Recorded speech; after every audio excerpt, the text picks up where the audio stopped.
Señor Allison, para hablar de lo que todavía no se termina de concretar en el Congreso de la República. Esta ley llamada terrorismo urbano, ¿finalmente se va a aprobar o no se va a aprobar?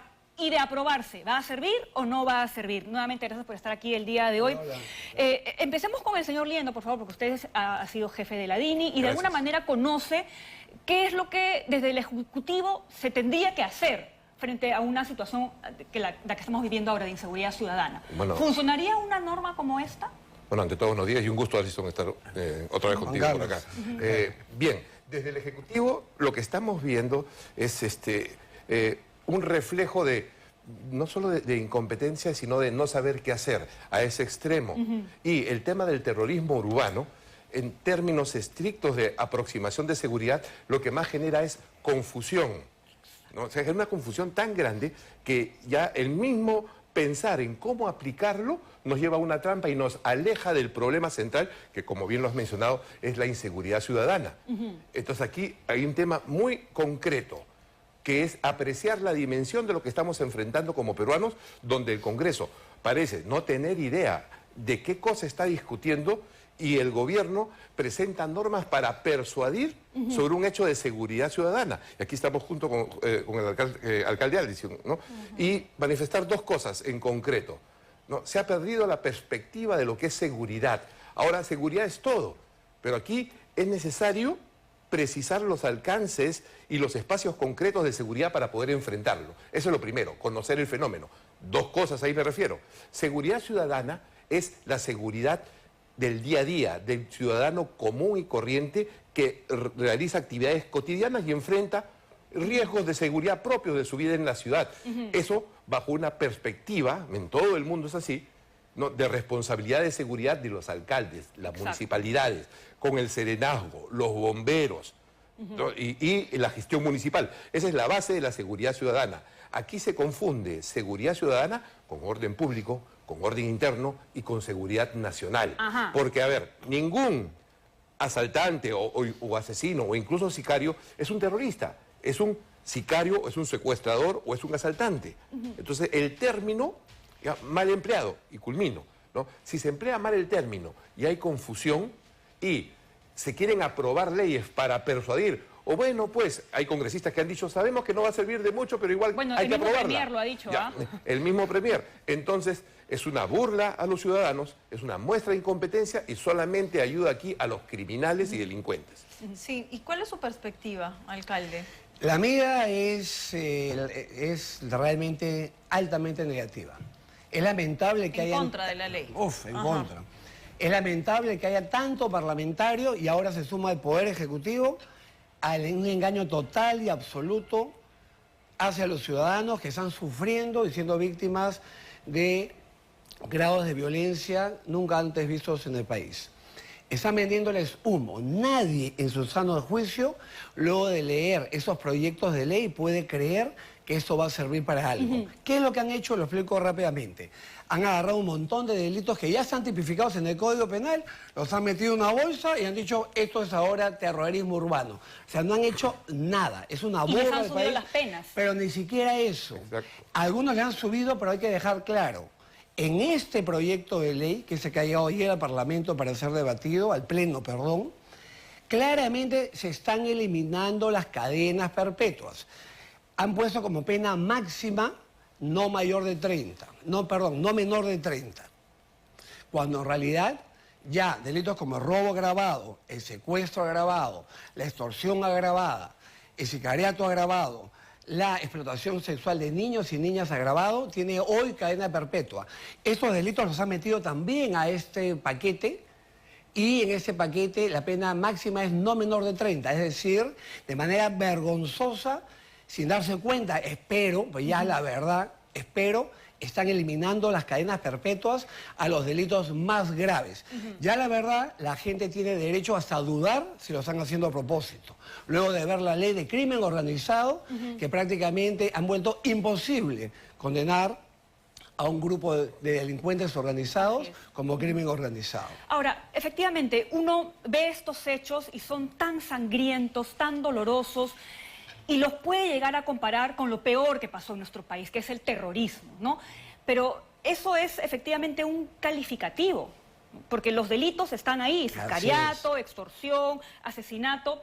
Claro, se están produciendo de manera mucho más sangrienta, mucho más terribles, con nuevas formas agravadas. Es decir, podríamos quizás, señor Liendo, cambiar las formas agravadas de estos delitos que ya están tipificados, como bien lo recuerda el alcalde. A ver, lo razonable puede ser subir penas, hacer más drásticas las sanciones, pero no como un hecho aislado. O sea, este es parte de un conjunto, ¿no?, de acciones para el fenómeno que estás describiendo, que es la época de violencia delincuencial y criminal más grande de toda nuestra historia. Si no reconocemos lo mal que estamos y no se toman medidas adecuadas frente a este fenómeno, que es complejo y lo resumo rapidito, entonces vamos en el camino de la fragmentación política y de seguridad, como es en México, como es en Colombia. Esa es la dirección. ¿Por qué?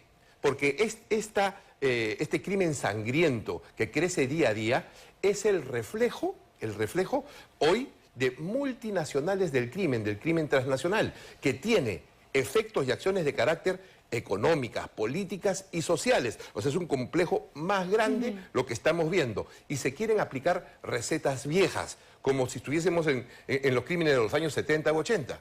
Y le cargamos toda la responsabilidad a la policía, que claramente ha sido sobrepasada. Por eso estamos en estado de emergencia, ¿no? Y no porque haya malos policías o que también los hay, sino porque se sobrecarga las funciones, no hay los recursos, no hay el enfoque de este problema, si ¿no? me permite, Sí. Usted ha sido militar, yo vengo de familia militar, y de verdad que ver a nuestros soldados parados en la esquina con sus fusiles, sin hacer nada, es indigno, ¿no? No, es absurdo. No es su función. No, definitivamente. Y jamás la Fuerza Armada va a reemplazar a la policía. O sea, la Fuerza Armada entra a la calle, no va a hacer el trabajo del policía, del juez o el fiscal, cumple otro tipo de función. Y tú lo has mencionado bien claro, o sea, soldados con armas de guerra en la calle para tomarse fotos es indigno, porque es evidente que no hay plan, no hay estrategia, no hay objetivos. Están desgastando a las tropas y se está haciendo del estado de emergencia una herramienta de gestión pública. La dimensión de la solución es más grande y más compleja.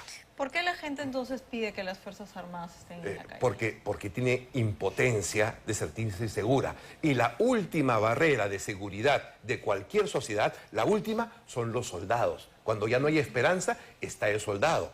Pero ¿qué está pasando aquí? Que el soldado lo quieren emplear en una misión de apoyo a la policía que no tiene una lógica con respecto a lo que está sucediendo. Y están denigrando esa función de último respaldo de la ciudadanía. Tampoco sirve Cuando eso la presencia tampoco sirve de una u otra manera. El concepto de disuasivo no es el concepto de una foto. O sea, el concepto de disuasivo es que estás en condiciones de hacer el ejercicio de tu fuerza sobre un objetivo claro y preciso.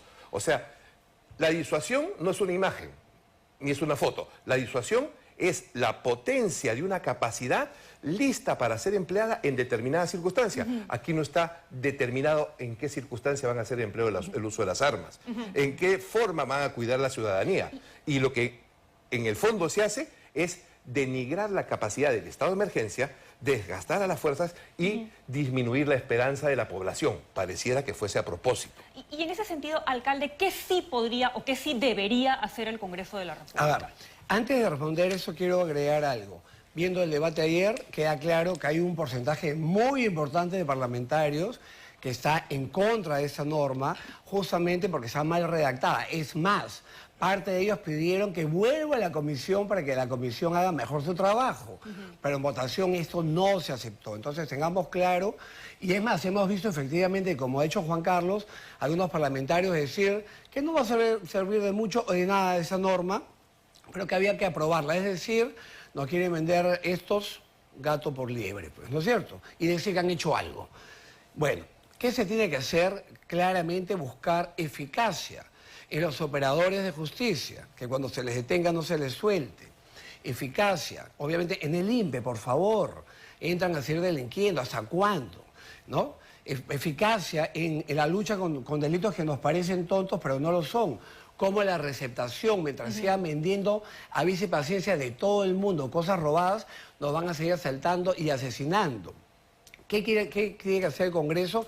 Yo sí creo que el Congreso tiene que hacer normas. Por ejemplo, el sicariato tiene 2 penas, la más baja 25 años, la más alta, ya tiene cadena perpetua. Creo yo que el sicariato siempre debiera tener, por ejemplo, cadena perpetua, porque si matas por dinero, tu única pena debería ser la cadena perpetua. Pero repito, en esa acumulación de normas, de intentar hacer la norma de terrorismo urbano, lo que han hecho es terminar bajando las penas a muchos delitos, subirlas a unas, eliminar las cadenas perpetuas, es un trabajo muy mal hecho. Y además, sí agregar que no creo que elevar penas tenga efecto disuasivo, pero lo que sí tiene un efecto importante es de que el asesino nunca más sale a la calle, entonces nunca más vuelve a asesinar a un ciudadano de bien. Y el tema que no recoge acá, porque creo que ambos coinciden en que no ayuda mucho en hacer más rígido el sistema frente a lo que ya existe, y se deja de lado algo súper importante, no tomando la inteligencia como tal, que es la prevención del delito. A ver, la inteligencia en sentido estricto y en su naturaleza no tiene nada que ver con el delito. Tiene que ver con la seguridad nacional porque maneja asuntos secretos de Estado, en la dimensión de la supervivencia del Estado y de las relaciones exteriores. O sea, se ha hecho aquí un mito de la inteligencia y tiene algo muy malo, ¿eh? Un mito de la inteligencia con la delincuencia. Claro. Lo que le falta acá al Perú son detectives y la acción preventiva que antes estaba a cargo de la Guardia Civil, y la acción coordinada y sincronizada de la investigación del crimen con la Fiscalía, el Ministerio Público. Todo eso se ha desincronizado. El concepto de inteligencia no reemplaza eso. O sea, no hay forma. Por eso hay tantos problemas en la gestión del Ministerio del Interior, tantos problemas de justicia. Entonces, pero aquí la situación es grave, como digo, ¿no? Vamos inevitablemente a tener que tomar una decisión dura y firme. Y siempre tiene que haber un marco legal. El modelo aproximado es el Acta Patriota de los Estados Unidos, que después del atentado a las Torres Gemelas genera todo un marco legal para precisar funciones, asignar recursos y dictar medidas legales que permitan neutralizar ese efecto. Vamos a ir aquí en el Perú a ese sentido. Y en términos concretos significa detenciones masivas, juicios sumarios, jueces sin rostro, miren ese nivel, ¿sí? Nuevas cárceles, ¿no? Como una manera de coberturar y aliviar la presión que sufre la población día a día. Y obviamente ahí articulada con la participación de las Fuerzas Armadas, como está sucediendo en Ecuador y en El Salvador. Ese va a ser, digamos, un enfoque necesario e inevitable. Ojalá existiese otra forma. No lo veo. ¿No? Por ahí va a tener que delimitarse el tema. Se habla mucho, pero no se hace nada, seamos claros.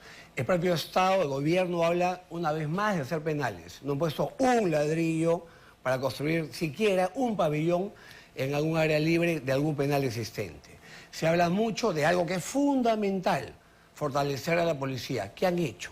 Acaban de crear un grupo de inteligencia que sí es interesante dentro de la DIVINSE, la dirección, ¿no? La División contra Secuestros y Extorsiones, pero si no dotan a estos nuevos policías que llevan a esa división, ¿de qué va a servir?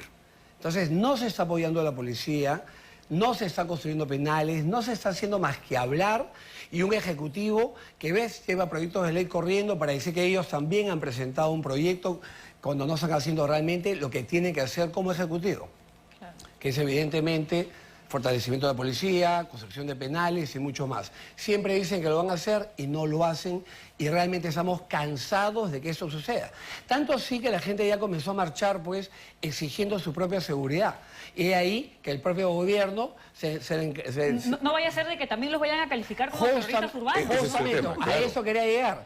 El gobierno, en su preocupación, ha hecho algo totalmente incorrecto, que ha sido descalificar esa protesta absolutamente justa de los conductores de vehículos de transporte público. El ministro de Educación tuvo un comentario absolutamente deplorable, que no le hacían el juego a las marchas. Es gente protestando por su vida, ni más ni menos. Yo debo decir que desde mi nacimiento no he visto una marcha más justificada que esa.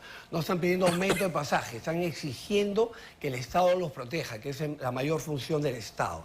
Entonces claro, ya vemos el interés de querer terruquear efectivamente a ciudadanos de bien que se rompen el lomo trabajando para descalificar las marchas que son justas y obviamente tienen que ser apoyadas. Y la policía debe acompañar esas marchas, no para destruirlas, sino más bien para evitar que los ciudadanos que marchen sean más bien víctimas del crimen organizado que podría atentar contra ellos cuando están marchando. Bueno, y en ese sentido, la norma que se había presentado originalmente tenía al terror y a la zozobra como una suerte de agravante cuando se producía... Lo sigue teniendo, ¿no? Es que todavía no sabemos finalmente qué es lo que van a debatir en el Congreso, ¿no? Entonces, ¿a qué nos estamos refiriendo realmente? Entonces, si tú tienes personas que con el justo derecho salen a manifestarse y, claro, caminan por la Bancay, están claramente bloqueando la avenida Bancay. ¿Quién califica que eso es terror y zozobra?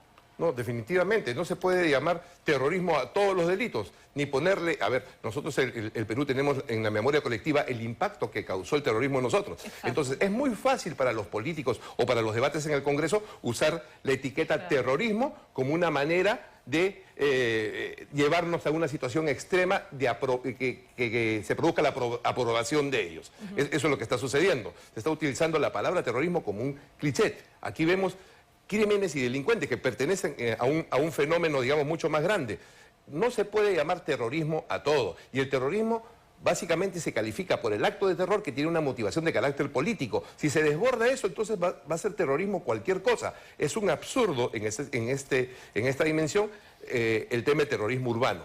Pero no hay que dejar de descartar algo muy importante, que esta situación de caos genera una gran oportunidad, donde el eje de esta gran oportunidad es la labor de la policía. O sea, aquí el actor protagónico principal para superar esta etapa siempre va a ser la policía, pero se necesita una reestructuración muy profunda. Así como está, no funciona. Y es una gran oportunidad para tener una policía de primer nivel con reformas estructurales basadas en la especialización estructural de la policía, valga la redundancia. Por ahí tiene que ir el camino.